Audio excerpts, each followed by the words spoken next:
I'm here on behalf of Elemental today, which is an online community focused for professionals in heat, energy, air and water, looking at how we can manage these now and in the future. It's also a meeting place. We'll be holding the Elemental Expo at the XL Arena in London in September the 29th and 30th of next year, 2021.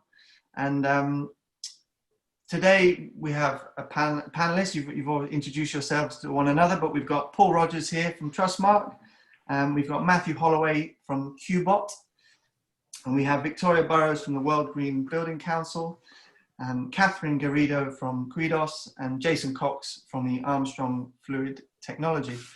So we've got the main discussion topic for today is retrofit. I've got a selection of topics within the realm of retrofit. So I'll start it. Who would like to open up? If we start, how would we define retrofit for the viewers today? Well, I suppose if I go first, since I'm late. For me, I suppose retrofit is really for a normal property that then gets designed with all the measures and for everything from the foundations of the building right the way through to the final sort of slate on the top. Retrofit, it doesn't work in that kind of fashion. It's effectively going back into a property that's already had all the fabric of the building complete. In a lot of occasions, it's already got furniture and bits and pieces in the property, and anything that needs to be done within it, everything from electrical to insulation, heating, needs to be installed, taking into consideration the consumer and taking into consideration the complexities of trying to pull the building apart slightly to then put it back in place. So, and generally from the consumer's perspective, they're really worried about the dust, disruption and the cost. And obviously it's a lot more expensive to then retrofit later in a property than it is to take it into consideration from its initial design. The bit that I find, my background is plumbing and heating many years ago, but the difficult bit I think with retrofit, certainly from a technology perspective, is making sure that because technology moves on so fast, it's making sure that what does go in actually has an element of longevity with it. So we don't want it to be that the consumers paid a fortune to have some bits retrofitted in their property for it to go out of date in 3 years and then have to then consider the same thing again. So there needs to be quite a bit of clever thinking around how we do retrofit, how we put things in, so that we're not having to kind of say to the consumer, oh yeah, that was really good back in 2010, then they're not really as good now, you really want to do it all over again. So I think it's some good opportunity for some clever innovation when it comes to retrofitting things in people's properties, really. Okay, brilliant. I think that's just to add, and I think that's what came out of the Each Home Counts, isn't it? And the recommendations for that, and that's kind of how Trustmark expanded. And the requirement for high quality installation of measures in terms of retrofitting, and also to make sure that any new builds that are constructed have a high standard from the start off. I think if I could just add to that, I mean, all of the buildings that we go into, plant has been oversized when that building was originally a new build. So it's reevaluating the size of key plants such as boilers and chillers, as well as pumps within the buildings. But also, to add to what Paul said, it's about future-proofing it as well. So it's making sure that the replacement equipment is right for the time, but also future-proofing it as well.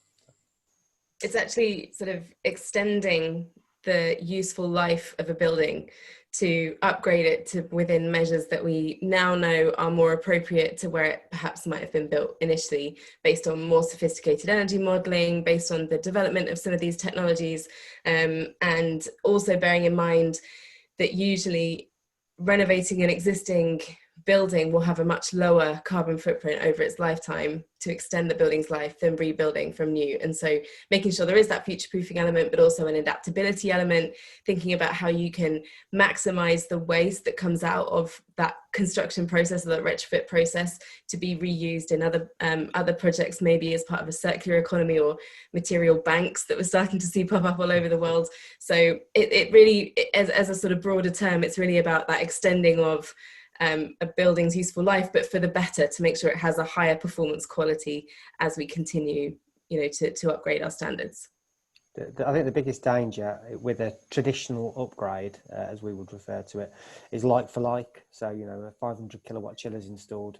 A lot of the time, it will just be replaced with a much more efficient, much more environmentally friendly chiller, but it will be another 500 kilowatt chiller. So measuring and monitoring and understanding the way that performance is operating in real time is absolute key to getting any sort of retrofit from a HVAC perspective. Right. I mean, from a PAS perspective, and you have to forgive me, guys. You're probably a lot more favored than I am, really. But I've been with Trustmark now for like 3.5 months now. But when you look at the fabric first, to a lot of consumers, that's key, and certainly for people who are going to be on low income and kind of fuel poverty elements of it, because like you've just touched on now, it's difficult when you start to reinstall a boiler kind of like for like, or with the chillers like for like. Actually, from the consumer's perspective, that they will actually be not running, the boilers are going to be running a lot less. They've got TRVs on, the insulation is obviously then in place, so that it is, I welcome the principle of PAS to make sure that actually does what it should do, and ensure that those boilers etc are actually spec'd lower to the consumer. But obviously it's making sure that it's available for all, and then it's not just available for the for the people that can pay for that privilege at that time. Okay, brilliant. So regarding retrofit, how is it going to be contributing, do you think, to the net zero ambitions that we have in the UK? How do you think it's going to be affecting that? I think the statistics from around the world are something like we're going to double our global building stock between now and 2060, right? Which doesn't really have a focus on the UK. We're talking about developing countries, we're talking about other places around the world. Within the UK, that basically means that at least half of the buildings that we're going to have in 2060 are already here. And so we simply cannot be achieving any level of net zero ambitions, any level of carbon emission reductions at all, without focusing on the buildings that we already have, the challenges around the performance of existing building stock, the contribution that makes to the social problems. We've touched on fuel poverty already, and I'm sure we'll go into it a bit more, but we simply won't be able to achieve our energy targets, our net zero targets, our decarbonisation targets without reducing demand first. I'd say the UK's actually got one of the toughest problems, because, we need to address, I think it's quite well accepted that if we don't address the energy efficiency of our buildings, we won't hit the targets, as you just said. But also, there was a report quite a few years ago, nearly 10 years ago, that said that the UK has actually got some of the lowest energy prices, but some of the highest bills. And the reason is that we've got some of the least efficient buildings in Europe. And so we've really got a challenge to upgrade our existing buildings. Yeah, we've got the oldest building stock in Europe. So, I live in Bath, actually, so I'm surrounded by listed buildings. Lovely listed buildings, yeah. It is. They're beautiful, but very difficult. I'd just like to add to that, really. So I think almost half of the UK's carbon footprint comes out of the built environment, and retrofitting buildings to new technologies is crucial. I think the new technologies that are coming through, and I think by combining technologies as well, that's going to speed up the process, because we need to hit that net zero 2050. And also in terms of, so obviously I'm on the EPC side as well, that we've got there is a thing in place where you have to reach EPC band C by 2035. I think we're looking at the moment, at present, you've only got 29%, and that's just a rough percentage of properties in the UK are at EPC band C. So we've still got a 70% to reach that C. So we just need to figure out how we're going to get there. Obviously, things like going for the Green Homes Grant, which I'm going to be taking that up as well. I'm going to install cavity wall insulation through the Green Homes Grant. So well done. Yeah, I know, I'm going to be part of the movement. But things like this, new policy, we need to all work together in order to achieve that extra 70% to get us there. Yeah, I mean, when you look at if you think it's almost a perfect storm, isn't it? We've got the oldest building stock, and we've got a huge amount of gas boilers in this country, and they're all going to be running at maximum chat. When you get a snowy day and you drive down the street, I mean, how many properties do you see that have no snow on the roof of their house when it's been really heavy snow? I mean, and they're only going to be running they're going to just continue to run as long as they possibly can to maintain that heat. They're effectively just it's like a colander. So it is, it is crucial, the insulation, the fabric first. But also, as you guys know, there's been some horrific stories about this not being done correctly with previous schemes.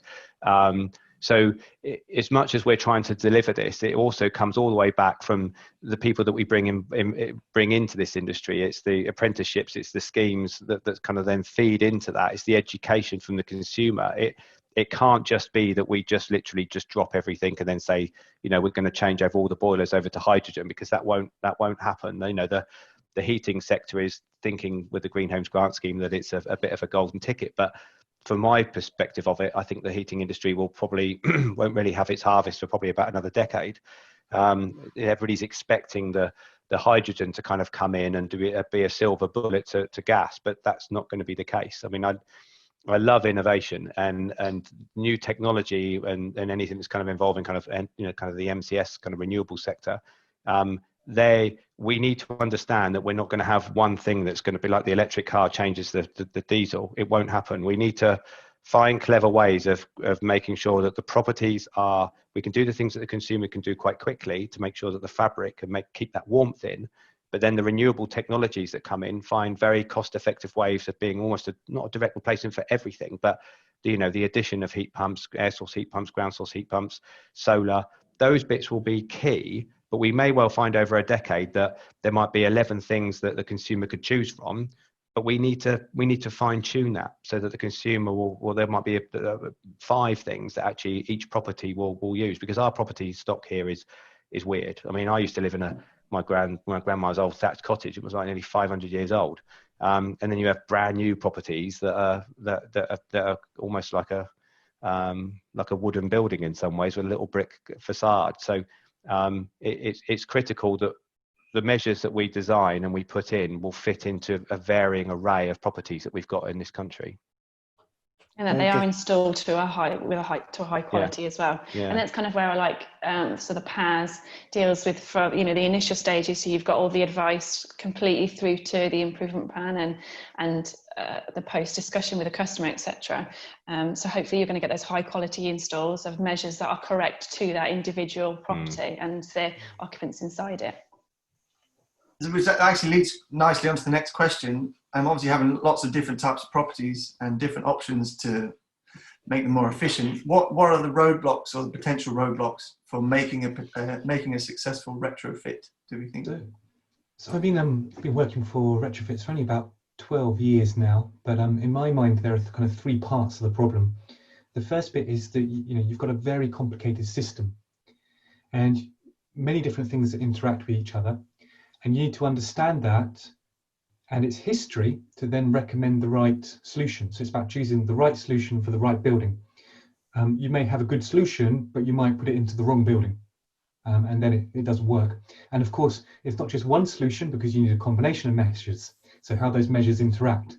So it's about choosing a combination of measures that is right for the building and that will get you to the required standard, in the future and that will last. And the second bit is about making sure that actually the installers are aware of what you've designed and why you've designed it, and they can actually do the job and meet that specification. And then the third bit, from my mind, is actually measuring the performance of that and feeding back the learnings to the beginning of the loop, so that we continuously improve what we do. So those, from my mind and from Qbot's perspective, are the 3 things that we try and do. We try and make sure that we select the right solution for the right building, that we install it as per the guidance and the spec, and then we actually measure whether it's working or not, and what can we learned, and feed it back to the beginning. But it's a real challenge, because you've got a complex system, you've got building physics that aren't always fully understood, you've got unintended consequences, you've got people interacting with that building, and you've got a history of a building that might be 500 years old. Do you know what's already installed, what's happened to that building? It's a real challenge. And then you have a workforce which quite often is not connected to all of this information, that rarely uses digital systems, for example. So there's a real challenge, I think, across the whole retrofit process. And there are a number of different ways that you can address that, but that's how I see the challenge. I think for me, it's about planning and commitment. So I believe around 64%, so nearly 2/3 of UK businesses have a realistic plan to hit net zero emissions ahead of 2050. So I think that's interesting. And then I think in the same report from 2019, around 37% feel confident in the government developing a realistic plan to deliver that. So what I think that tells us is that we need sort of policymakers to implement plans and support businesses in delivering the net zero emissions targets. Yeah, I mean, I think it's happening. Sorry, Paul. You're No, probably go the on, best person Catherine. for this. No, I was just go going on. to say, I think it is happening, especially with the, the policies that are coming through, and the fact that, like for example, yourself, Trustmark, are monitoring and making sure that installations are of high quality. That we have. What I was going to say is one of the main roadblocks for me is making sure that there's enough skilled tradespeople out there. I know there's a lot of things going forward. In terms of training and plans for projects to improve training across the UK. But for me, making sure that we have those skills. I think, Matthew, you commented, your second point was regarding like understanding of products and making sure that the product is correct for that property. And it's not just about installing something, bish bash, here you are, it's in the property, done. It is about understanding the product itself and how it works from throughout its life process, if that makes sense. And unfortunately, the construction industry's got in the general public's mind, and maybe some politicians, has got quite a low tech image. It's not seen as a desirable career path, and it's not seen as a professional career path. But actually, the opposite is the case. And we have people working with assets that are going to last 500 more years, maybe, and they need to be properly skilled and trained. And you need a way of measuring the quality of the work that they do and making sure that they can learn. And why I started in this industry, I actually started in the HVAC industry, kind of retrofitting HVAC. But why I started was that I was speaking to installers and they said to me, well, there's no motivation for me to do a good job because no one sees my work. The system doesn't reward me. I can't show that I've done a good job. I can't, no one sees my work. It's hidden in a building or above a false ceiling. No one sees it, and there's no way of me demonstrating I've done a good job. So why should I? And that was my motivation for joining the retrofit kind of industry, was to try and build systems that would allow good quality installers to show the value of their work and therefore that they've done a good job. Sorry for interrupting you, Paul.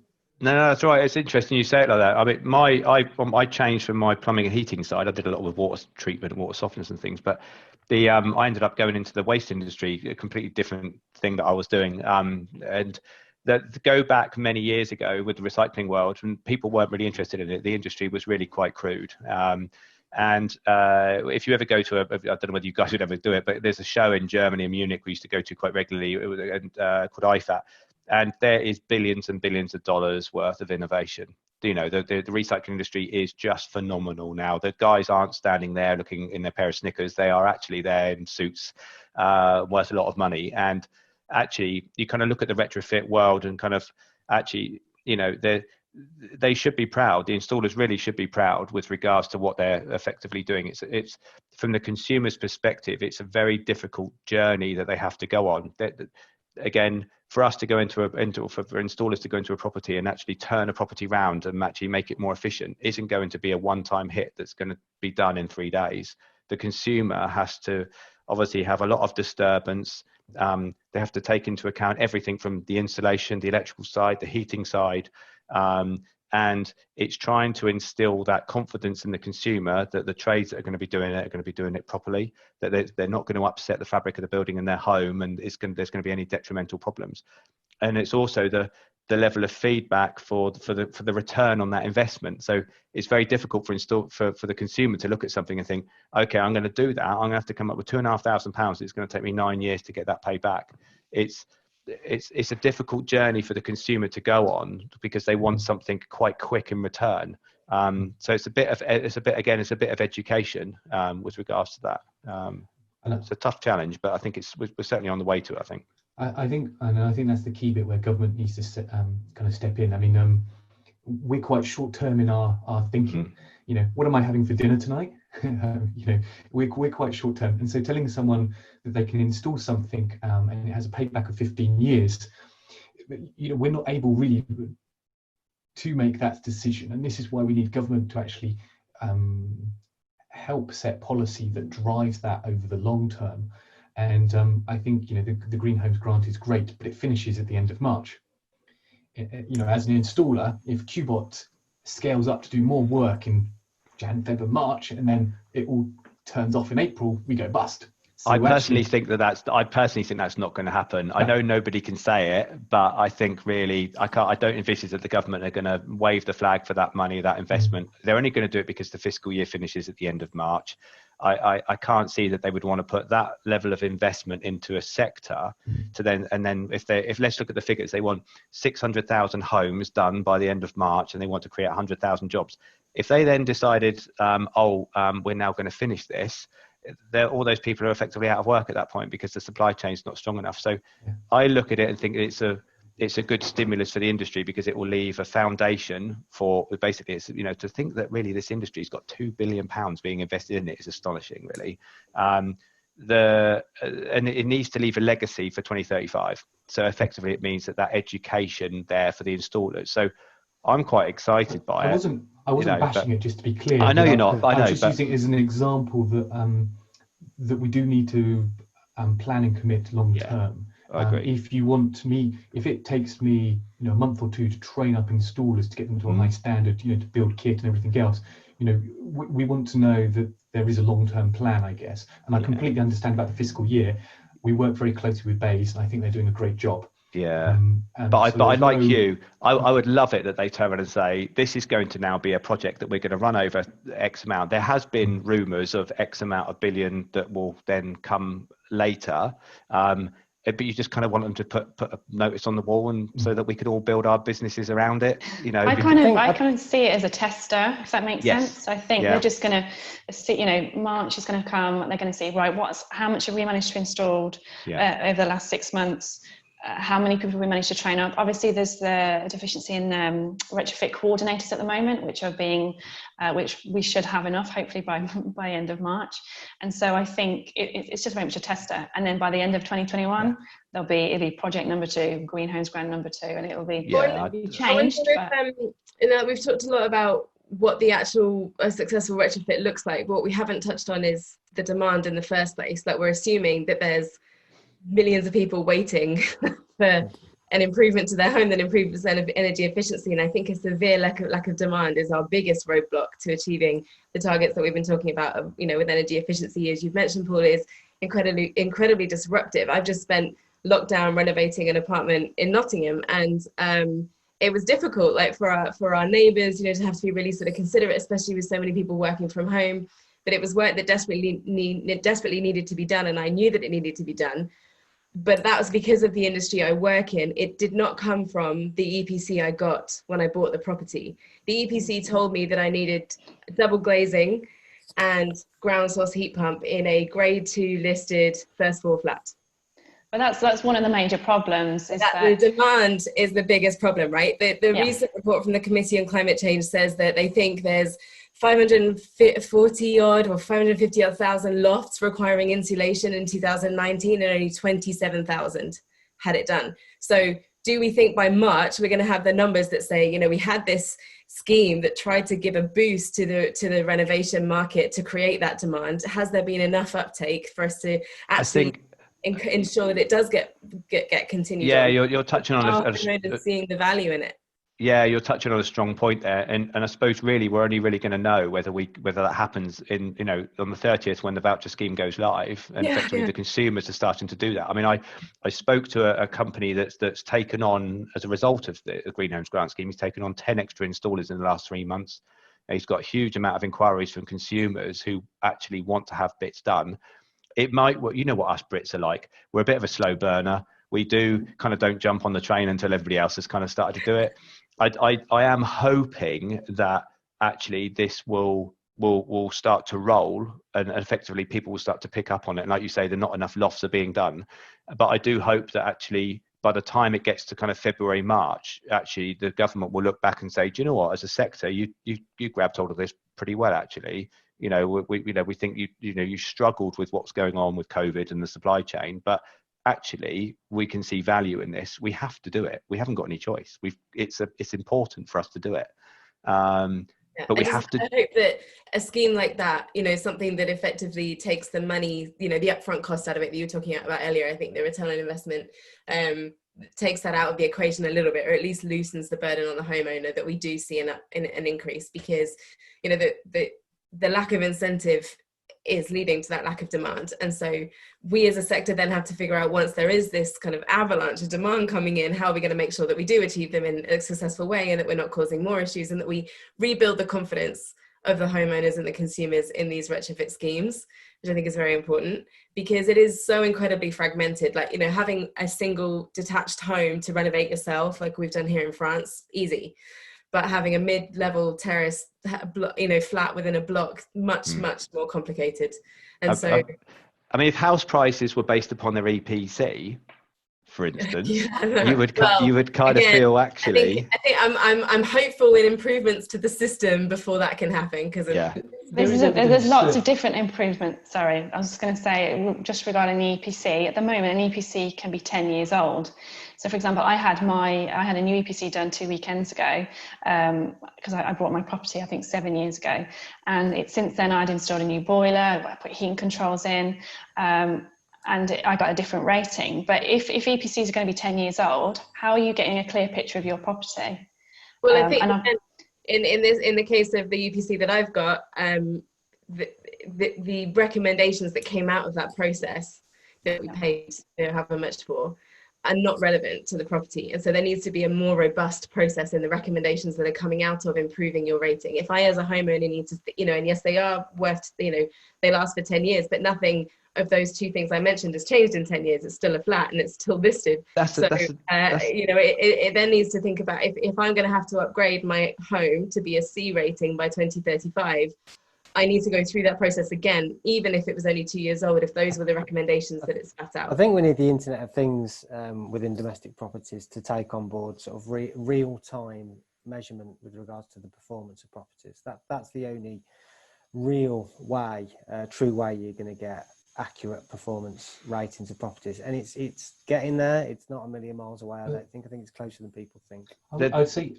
there's one caveat with that, because people interact with your building, and your internet, if you're just monitoring the usage of energy within your building, you may have a very efficient building, but it's used very inefficiently by the people that live in it. So you also do need to understand the fabric of your building and how well those systems work, so that you can make sense of that data. If you've got a platform though, Matthew, if you had a platform that had the base data of each individual building in, square footage, number of floors, occupancy levels, whatever that data is, and then you measured the electricity, gas usage of the building, with certain criteria built into it. But can I just? I think you can start to measure it in real time. I get that, but the only thing that I find actually interesting, what Catherine was saying, was that and obviously in Victoria as well, with regards to relying on the internet and the EPC and the information. Now, for those of us who would get somebody in the home, whether we get an electrician, a plumber, any particular trade, I wouldn't go online and I would say, right, I've been online and I've found a website and it tells me I need this heating system for my home. And that's telling me how my house is. What you would do is it goes down to the coalface. It goes down to the consumer and the installer, and that education there. Now, as a consumer, we really value our plumber and our trades perspective. And that's because, one, they're on site, so they get a proper valuation and design of the building. And then they're effectively designing it based upon whether it's you live in Bath, whether you live in a thatched cottage, whether you live in an apartment.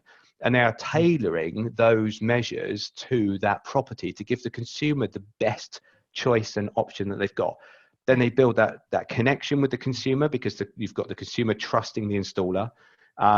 And although we can use tools on the internet, Google does not, and EPCs, etc., they don't really they're a direction, but they shouldn't be kind of lent upon as being the final solution. I think we're talking about measuring to build the same confidence in the EPCs and the person doing that inspection, because the average homeowner we'll see the EPC at the point of sale, right, or the point of rental. That's going to be their sort of upfront. That's going to be what they base those decisions on to bring that plumber in the first place. So it's if that's the first port of call, it has to be a super robust process that says, okay, I get it, I understand where I can make improvements to my buildings, I understand when I'm buying this property what the opportunities are for me to improve it, because people eventually, let's fast forward 10 years, people are going to have to factor this into their purchasing decisions, right? I'm going to buy this property, but I know full well it's an E. I'm going to base the fact that I've got an EPC that tells me how to get it to a C. I'm going to buy this property because I know, and I have faith and confidence in the measures. This is where the simple energy advice tool comes in. That's obviously, it's brand new, so there's obviously still lots of updates, and I know there's lots of errors with it. We're going backward and forward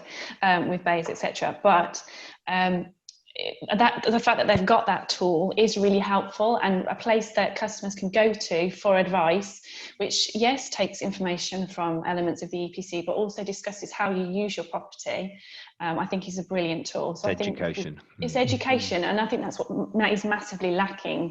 It is education of members of public, of estate agents, of installers, across the board. I couldn't agree more there. I couldn't agree more there, because if you get a heating engineer into your property, they're not going to tell you to go and invest that money in loft insulation before you buy their heating system. They're going to sell you the heating system. So informed customers or consumers is at the heart of any good upgrade, I think. You have a bit of a contradiction, because an EPC is just a very simple snapshot. There's such a high level of error rate. So we assess tens of thousands of EPCs, and the error rate is very high. Just in the last 3 properties that I've lived in, there are basic mistakes in all 3 EPCs as to the fabric of the building, whether it's a solid wall, cavity wall, whether it's a solid floor. So if that basic stuff is wrong in the EPC, you're going to be recommending the wrong measures. So I don't think the EPC at the moment is fit for purpose in terms of recommending a plan to get to zero carbon. But it's a snapshot. It gives you a rough idea. But I would feel sorry for any consumers who buy a house. Well, that's why it's reduced, is it? It's reduced data, yeah. So I think there's lots of work that's being done here, like with the Simple Energy Advice website, and lots of other things here to improve on that. But there is a fundamental challenge, because the amount of information you need about an existing building to design and select the right solution out of thousands and thousands of possibilities is quite a lot. And so you do need to educate consumers, you do need to educate installers, but you also need something independent that can provide that advice. Because if an installer goes to your house, they're going to want to sell you what they do. Well, that's the difficult bit with an insulation. Yeah, so, it's difficult bit with an RC, isn't it? Because the RCs are supposed to be independent, but they're generally employed by the the companies installing the measures. So to be honest, I've got to look at it and think let's get more RCs out there, but they do need to be going there with a very open mind and taking on the responsibility they've got under PAS, really.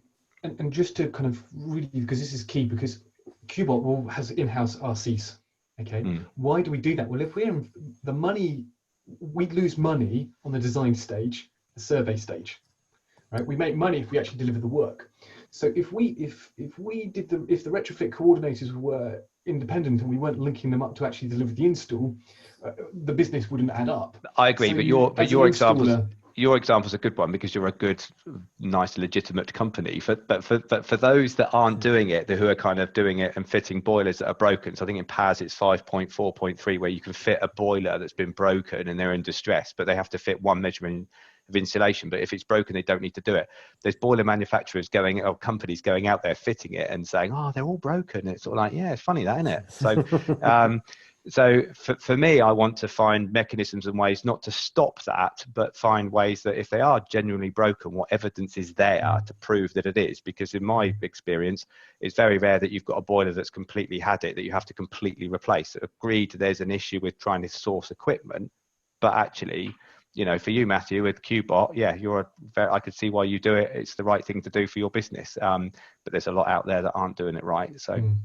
And I think this is the bit whereby we need to encourage that industry to move from paper, which is very hard to audit, to richer digital systems, because we work on eco-funded projects, and we know huge projects installers who do everything on paper and very well, but of course you can't check that, you can't see it.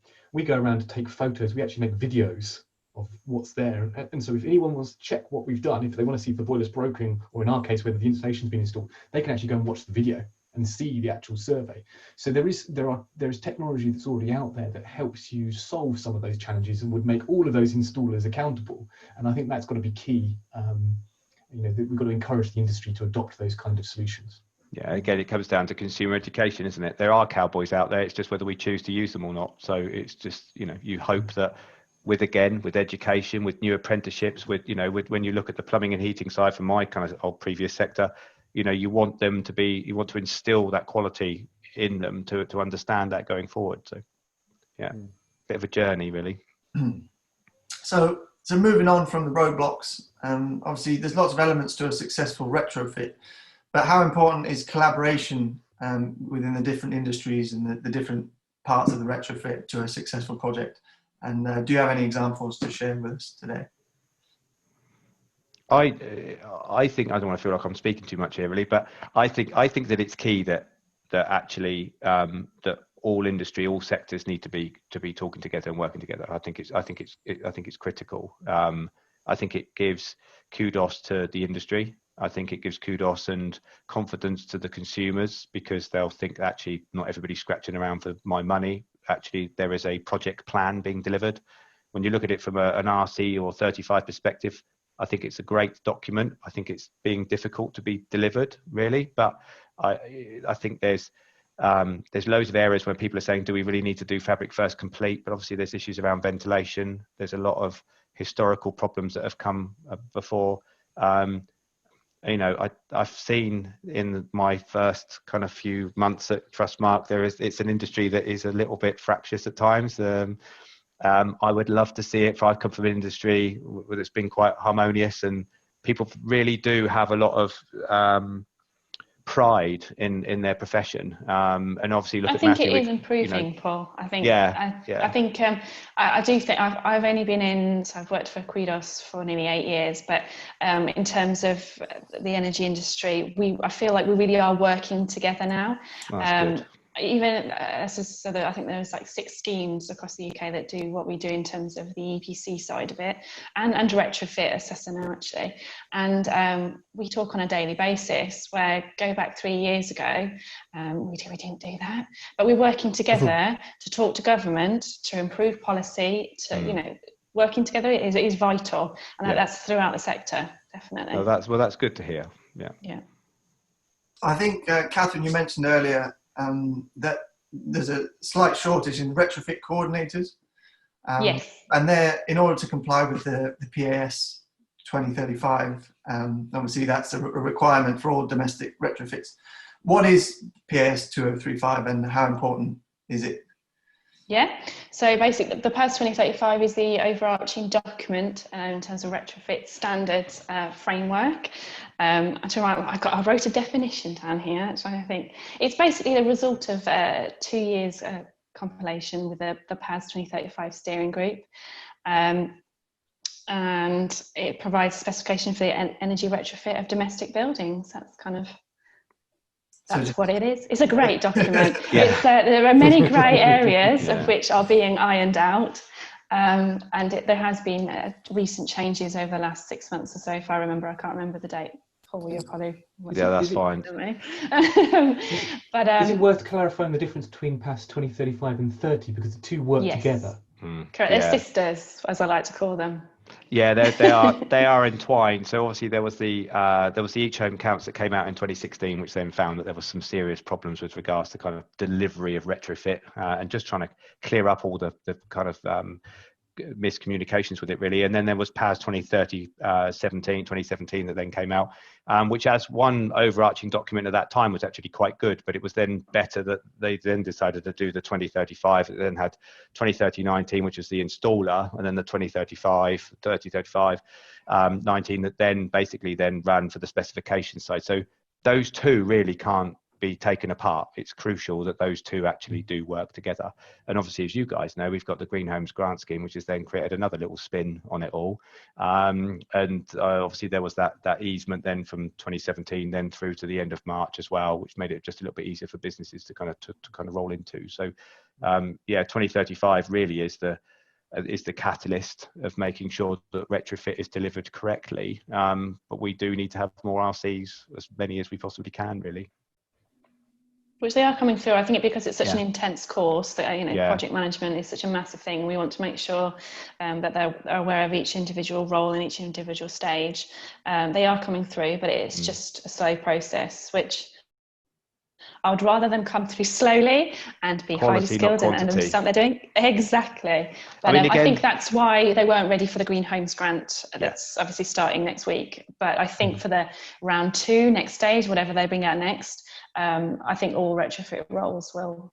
We may well find that again, the Green Homes grant voucher will be that catalyst, the foundation that will actually roll it out ready for 2035. It's a wonderful injection of money to stimulate that sector. Plus, you still require a retrofit coordinator for high risk buildings for the Green Homes grant. So, retrofit coordinators will still be used for the current Green Homes grant. When we were looking at all the rules and trying to work with those, I would love it to be that everybody was 2035, but we just didn't have. It was just a little bit too early, really, for the RCs, really. So, there is also there are also some aspects of 2035 which, with the Green Homes grant, kind of would preclude how they've put the Green Homes grant together. So I think at the moment you can be past 2030-17 or past 2035 and 30-19 compliant, either one of those routes. You're supposed to be doing the transition over. So really by the end of March, then they have to, under kind of the UCAS, because they've extended it back over, but everybody has to have completely fully transitioned over to 19 by the end of March at that point. The only challenge with this is, I did a little bit of a crude fag packet sketch with one of the organisations that runs retrofit coordinated training schemes, and we worked out with the current number of people who are qualified to upgrade all of the UK's buildings. It's going to take about 2,000 years just for the retrofit coordinators to do their work. No. So that kind of gives you a scale of how many more retrofit coordinators we need, and we were looking at potentially you need to retrain half the construction industry into retrofit basically roles to actually deliver on our zero carbon target by 2030. So just to kind of go back, it is a huge problem, and the Green Homes grant is very, very welcome, but it is actually, in the scale of the problem, it's actually only quite a small drop in the ocean. So I hope that we'll see. Given that we've talked about the importance of education and the consumer demand piece that's needed for this, and as Catherine's mentioned, it's an intensive course for the RCs, and so is it that this sort of lag of having the number that we need, is it because of that intensiveness of the course, or is it that we've got a lack of people wanting to join that program? And so what can we do to help kind of stimulate some of those, the broader industry, to get them involved in this so that we can really crunch up those numbers? I think there's another aspect exactly on that point, actually, and that's from an installer's perspective. So we were asked quite a bit by Bays at the moment, as like for the businesses that want to get involved in it. So if we kind of segregate out the RCs to kind of get them obviously on board to then do those assessments, to bring new businesses in to PAS, to get them up to speed for them to want to do it. So again, it's creating the supply chain for delivery. So it's one thing having all these RCs saying, well, your house needs retrofitting, but actually who's coming around to do it? So I've been working on it for the last few weeks, where you look at a new business that's never done PAS before, that wants to kind of come into it. If they went to a certification body and they wanted to get those measures, just for 2 measures, they're looking at about £1,300 plus VAT to be able to get to get it running under 2 measures. For them to deliver under 20, 30, 19, they then need to do an NVQ level 2 based upon those measures. That's going to be another £875 for that business to then do that. Now, they can do working towards, so they can go onto an NVQ course. But again, if we're looking at just the Green Homes grant scheme, they need to have completely transitioned over by the end of March next year. Now they need to have come up with £1,350 for 2 measures. They need to come up with 875 and have completed their NVQ level 2 just for 2 measures. And for every measure after that, it was another £175 training. And then it was then about another day's audit from the certification body at about £350, depending on whether they wanted to do insulation or another measure. So Well, it sounds like the Green Homes Grant is going to help create the demand. Yeah. Then we've got the RCs, but then we need some other sort of grant or incentive scheme that helps support those that we need to upskill, or effectively, we're talking about transitioning an entire workforce here. Yeah, is this not part of the, I know very little about it, the competition? Yep, the training competition for different aspects of the Green Homes Grant. I'm yet to look into it, so I don't know. But is that not a way to, I don't know if funding comes into it, or if proposals. I think it was a £6.5 million funding that came in. I think it was launched yesterday. It goes on till the 14th of October. It's a stimulus really to try and find industry to kind of sort of say, look, you've got an awful lot of members. What can you do to create an initiative that brings that exact example that I've described? How do we bring people into the industry to feed off of it? And again, the awkward bit with this is that you don't want it to be that they're coming out of COVID, or not out of COVID, are we? But we are coming out of a period of lockdown. And industry and businesses really want to be involved in this scheme, but they've got to come up with £3,000 before they can even do it. And again, it goes back when Matthew was saying it will finish in March. Well, you don't really want them to come up with £3,000 to be told, actually, it's only, you've got that. So the dots do need to be joined up here, don't they, really, for that? I mean, I agree with you, Paul, that, from my understanding is this is just a first stage and it will continue. But as a business, if I'm to justify this to my shareholders, they want to see some evidence. They don't want me just to say, I think it's going to happen. So, they want to see a longer term view there. I think also the money is one part of it, but also the time. Sometimes I feel that my team spend longer training than they do spend on site, because there's already so many different aspects of training that, an installer needs to be accounted for. So it is a challenge as an installer. If you want to be a good installer, it is challenging. Yeah, and also for those of us who have been used to it being in a business where you've got a QMS and you're accountable for those processes, a lot of the people that we're trying to pull in, we can't have non-skilled people. They need to be semi-skilled people minimum to kind of come into this, to deliver it properly, so that the consumers are reassured that when their house is being taken apart, that people are doing it properly. But then to turn around and say to them that actually, not only do we need the money from you to then do these qualifications, you need to have a QMS in place, you need to have all your procedures in place. A lot of these businesses don't have that, so it's quite a mental change for some of them. I don't want it, it's again, this Green Homes Grant scheme is a stimulus. So that it's going to hit the industry that already knows how to do it, but we need to find ways of being able to welcome in other people and bring fresh blood and innovation into the sector. Really, it's a stick. Yes, exactly that. Exactly that. Yeah. So I'd like to jump in onto Jason for this next one. We've touched on HVAC solutions and insulation, which are vital parts of retrofit. But what should we be aware of when with HVAC systems when installing in a retrofit? What are the challenges there? Sorry to put you on the spot there.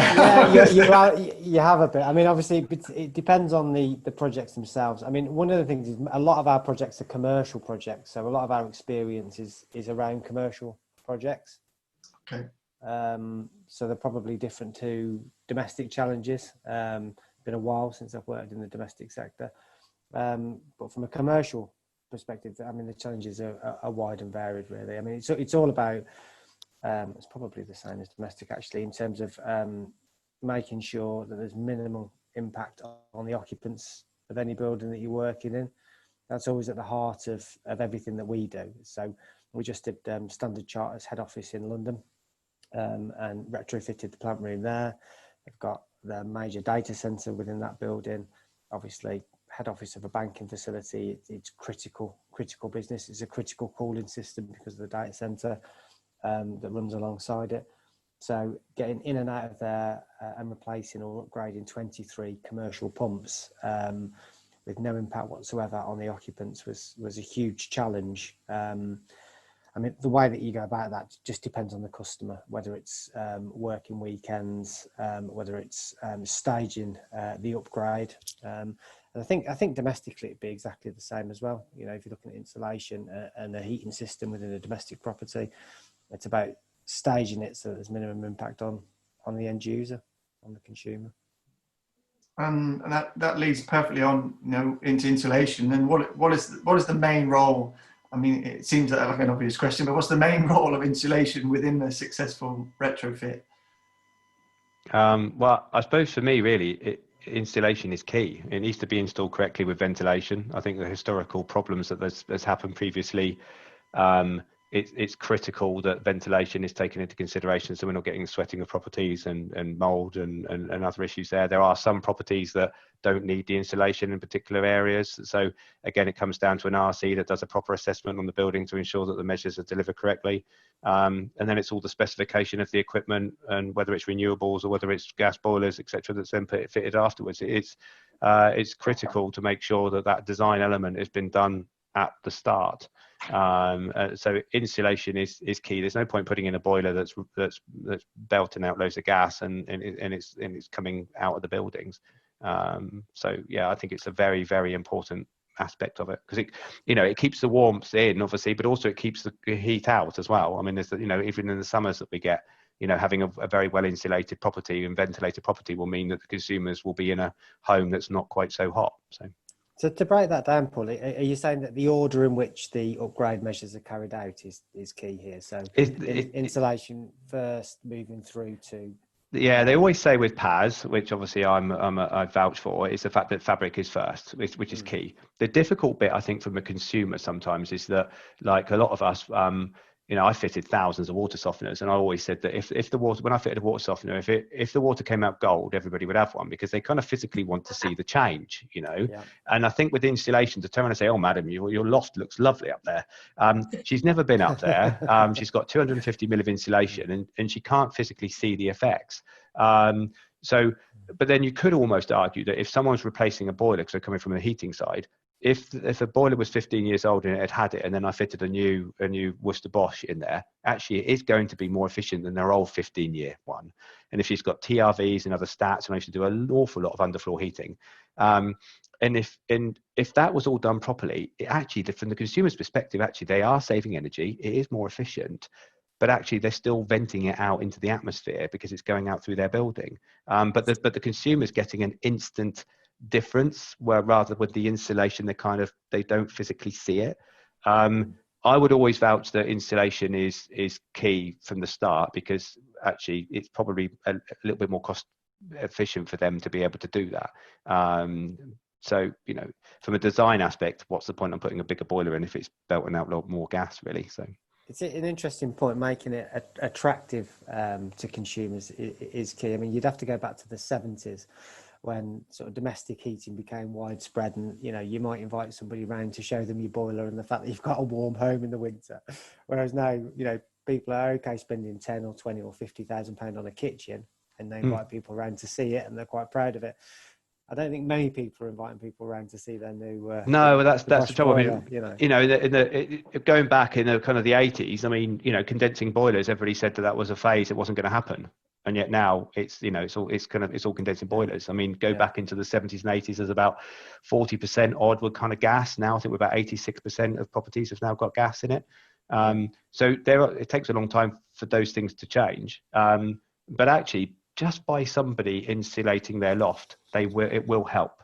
It will help their property. But it needs to be taken into consideration with other pieces of the building and other bits that they can kind of do. But it does have to be attractive. It's education, really. I mean, again. And they need funding. They need to be able to pay for it. Yeah, and I think that the Green Homes Grant Scheme, I hope, is something that will just kind of continue in its guise. I'd like to think that there will just be this great big pot that will just roll out over a number of years. It creates the jobs, and we kind of push forward with that over a number of years. I hope it just, regardless of what government's in place, I hope that it's going to be something that will just continue to roll. We do need some certainty with that. I mean, I've worked in multiple sectors over the years, and you look back at the feed-in tariff being changed, almost the night before, and we were world leaders in farm wind, with producing wind turbines here, installing them. I worked for a Canadian wind turbine manufacturer, and we were the world leader in farm wind in sort of wind turbines up to about 225 kilowatts, and 95% of our business was in the UK, and it just changed overnight. without hardly any warning at all. And then the same with the feed-in tariff and the changes to that as well. So that long-term policy is key if you're going to get businesses to invest in these sectors, definitely, because I think we've lost a lot of skills over the years through poor policy or policy changing or good policy being changed on the hoof, which I agree with that. I mean, I think the average age of a plumber is 46 years old. And you just think, crikey. Wow. Like, yeah, it was interesting. So we've got a couple of questions before we wrap it up. But what are the big trends and innovations that we should be looking out for over the next year or so? Is there anything on the horizon? I think I can have a stab at that one. And we at the World Green Building Council are, and have been for a while now, advocating for this whole life carbon approach. So yes, energy efficiency is important. We need to know how much energy you're consuming in your homes, in your schools, in your offices, but it's actually even more important now to know where that energy is coming from, how it's being generated, what the resulting carbon emissions are as a result of that. And so being able to provide, again, consumers with different options for things like reducing energy consumption and reducing their carbon emissions through fuel switching or changing their systems is super important. And I think what we're beginning to see is people placing a value on carbon and making decisions that are linked to the carbon emissions or the carbon impact of design decisions or their project decisions in the same way as they might have done based on financial ones alone. So, for example, encouraging projects to consider the carbon footprint of building a new building, in a city location or even in a greenfield location, versus identifying an existing building that could be renovated to meet the same standards, and trying to help bring in that sort of conscious decision making that says, actually, we have a limited carbon budget for this project in addition to a financial budget, and we need to be making decisions based on that carbon budget. It will help with the oversizing issue that Jason mentioned earlier. It'll help with all the high performance specification challenges, and it will also help with the future proofing of an asset, because we've got super sophisticated modeling technologies that allow you to sort of track how that building might perform under different scenarios in the future. And so hopefully that will mean that we have more fit for purpose buildings. We don't have to go in so often to renovate them as much, because the decisions will be made when they should be, right at the beginning of a project. I'd like to add a couple of things if possible. I think it's really, really key that the construction industry adopts digital tools. So it might not be an innovation, but 60% of the workforce don't regularly use a digital tool. And so why that's key is it will help them manage their work, be more productive, but it also help them share information. And that's got to be key for that feedback loop to tell us what's working and what's not working, when is someone doing a good job or not. So I think adopting digital tools and processes is key. Another one is, I think there will be an increasing trend for prefab or off-site construction methods. So possibly building elements of a retrofit off-site and bringing it to site. So rather than you needing so many skilled craftsmen on site, you can control and deliver part of the work in a factory, and that might help solve some of the training aspects and productivity aspects as well. And then I think there'll be an increasing trend for the use of smart technologies to spot patterns, because you've got incredibly complicated assets with huge ranges of different kinds of data. And so at the moment we use AI, for example, to spot which properties are likely to have a suspended floor, because the EPCs are next to useless. And so we use that by taking information from Google, and other databases, and combining that with the EPCs to try and work out which properties are applicable and which ones are likely to have a problem. And so I think there's a huge potential for AI or pattern, using AI to understand big data sets and make sense of that, and kind of pull out useful interventions and useful summaries that we as humans can't manage, because there is just so much information. So those are three things that I would highlight. I think for me with innovation, I'll look at it slightly different than others, I suppose. I do welcome all innovation. I think it's fabulous. I've done it myself. I'm actually an inventor myself, so love the journey of it. I think really, if there can be, from an innovation side, if we can find a way of being able to educate the public and find a way of making them care about their properties and understand the reason why we are doing this, from an innovation perspective. Now, the digital side, the Simple Energy website is great because it's giving consumers a bit of an overview that they may well never have considered before. But you kind of can't stop it there. It has to be everything. So from an innovation bit for me is actually right at the start of the journey is actually how do we make the consumer care about their property and want to undertake this. And this has to be supported by government. It has to be supported by policy. The supply chain, right from the voucher, I suppose, right the way through the assessment to the installer to the supply chain that then delivers it, and then the outcome, making sure that actually what was supposed to have been installed actually did do it. And again, that comes down to the consumers. So for me, from an innovation perspective, the industry will always find a way, but I think the most difficult way is trying to herd everybody at the moment. That's the bit for me. If there's a way, a mechanism or something that does it, maybe the Green Homes Grant Scheme might do it. And in fact, into the final question really, and I think you're saying that if you want to see consumers being able to feed the feedback loop so that you can continue the improvement, is that be part of the number one substantial difference you'd like to see moving forward? Is there anything else that you want happening in the industry? One thing I like, speaking from a Trustmark perspective, is the fact that the data warehouse, I think the fact that there's an area where the information comes in from the property and then that property has a history, has a log, so people could kind of see the improvements that they've kind of made. I think it's quite valuable. I think it's something that the consumer will kind of look at and think, actually, I've got a bit of a logbook for my property. I think that adds a good bit of value, a bit like we have an MOT in a vehicle, I suppose. So, for me, it's making the efficiency of a property desirable to consumers from a personal point of view. And I haven't really got the answers to that. But going back to what I was saying before, I think if there was a way of digitally measuring the performance of your property, which is coming, with a connected fridge and a connected washing machine, a connected boiler, all coming back to one single platform, is going to give people the opportunity to know exactly how efficient or inefficient their property is. And I think that something around that may drive people to improve the performance of the building. Oh, just on that point, do you reckon we could design an app that actually shows how much energy is being wasted out of the property? Like how much heat is being expelled out of the roof and the walls, and then they look on the wall and think, oh my God, I've lost 15 quid's worth of energy this weekend. I think it would work.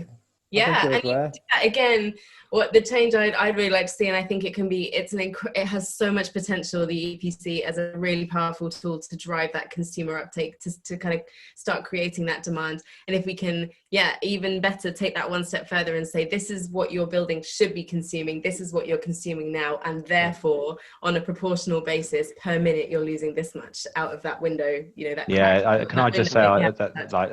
I'll keep a little bit of IP associated with that. I'm collaborating with you there. Let's do it. Let's set up our own app, shall we, amongst this group? That would be great.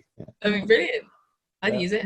We have a software company that does apps for that sort of thing as well. So there we go. We've got Friends on it. Yeah, be on the Apple Store. Would you like to invest, Matthew? Are you invested? Well, I was going to say, I think we're all the early adopters on this call, and none of us are probably representative of the majority. So I think it's a very exciting idea. So I'm all for that. But I was just thinking that, kind of going back to the point that was made earlier, I think we need the industry to go out now, deliver some projects, and create some good news stories. And we need not just the early adopters to pick up and want to be energy champions. We need to engage with the wider public, the majority, and make them think, well, why would you live in a home that's cold and drafty and leaky? Why would you, when you can have a nice, warm, energy efficient home? And I think the industry needs to create those good news stories, start educating people, supported by government, and that will hopefully get that majority to want to be energy efficient. Get us to net zero 2050. Come on, get on board. We'll launch it at Elemental 2021 at the Expo. Yeah. There we go.